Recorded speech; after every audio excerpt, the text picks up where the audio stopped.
I don't know if you could hear that, but the dryer's running and that sound drives me cuckoo for Cocoa Puffs. Anyway, I have had some friends and some students try to get me to like do a little vlog and film recipes. So I'm gonna give it a whirl today. It'll probably be pretty choppy, and the ones that follow will probably be pretty choppy and pretty irregular on like timing. I'm probably not gonna post like once a week or anything like that.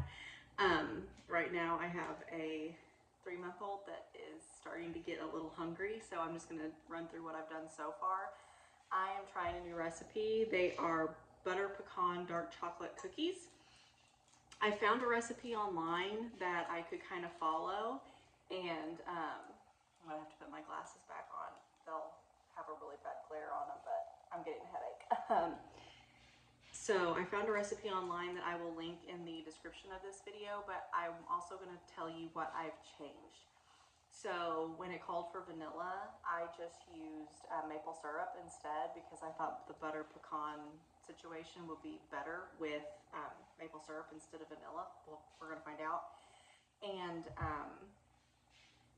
I use plant butter because I can't have dairy products.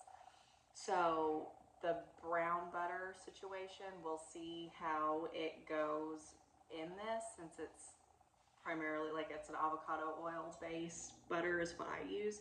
So we'll see how that works in this, because I didn't really change anything else about the fat content, and I maybe should have. I will tell you the recipe calls for 10 tablespoons and then later calls for half a cup. So I just used the half a cup. So I'm going to just show you real quick what it looks like. I'm kind of concerned that the filling to dough ratio is not, like there's not enough dough, but it does say to chill it for an hour. But it says to chill, like scoop out your cookies, shape them on your cookie sheet, and chill them for an hour. I don't have time for that.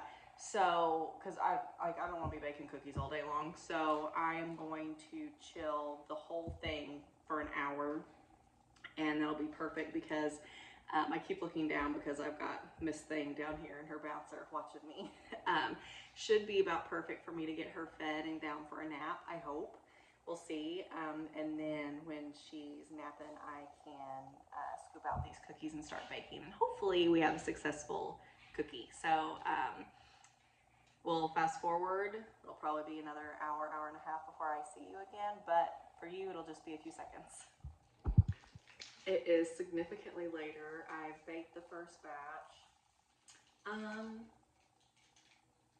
They're edible. Like, they're good. They're cookies. They're not amazing. I think the fat content had something to do with it.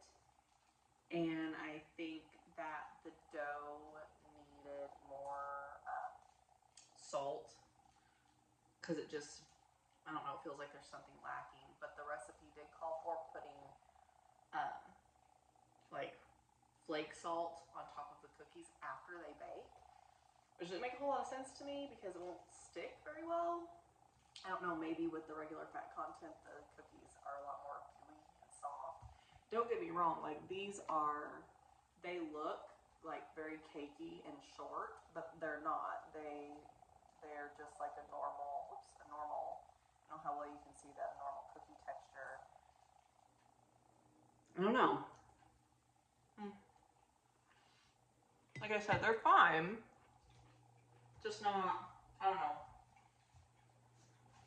I'll have to fiddle with it a little bit. I don't think browning the butter made any difference. But I am going to go ahead and bake the rest of these up, but I'm going to put salt on top of the cookies before they bake, and I'm going to flatten them more. Because with the first batch I did, I just did, excuse me, like a tablespoonful and form them into balls and just put them on the cookie sheet. I don't think they bake long enough for them to spread with the amount of add-ins. So I'm going to bake the rest of these, put salt on them before I bake them. Maybe the next few batches will be a little bit more thin. And I think I had my oven preheated to the right degree. It's 375. And I thought that I had it there, but Miss Thing had a bit of a moment earlier, and I think I messed with the temperature of the oven. I think I messed with the temperature instead of the timer when I was baking that first batch. So maybe that's part of the problem, but now it's at 375 for sure. So I'm gonna get these put on the cookie sheet and in the oven, and I'll check back in with you when they're all done and see if my little tweaks make any difference. Well, I finished up the cookies and I forgot to put salt on top of them. Like I said, they're good cookies. I'll probably do something different next time. I have an idea for like the Subway style white chocolate and raspberry cookies. So might try those next time. Might do a savory recipe next time. I'm not really sure yet. It just depends on how long I am trapped inside because of this horrendous weather. There does seem to be a light at the end of the tunnel though. Like Sunday, I think it's supposed to really warm up, and then next week's supposed to be nice. So we'll see. Maybe in the next few weeks we'll be able to get outside and cook on the grill a little bit. So anyway, A little bit of a fail for my first go around, but I decided to go ahead and post it anyway because sometimes we just fail.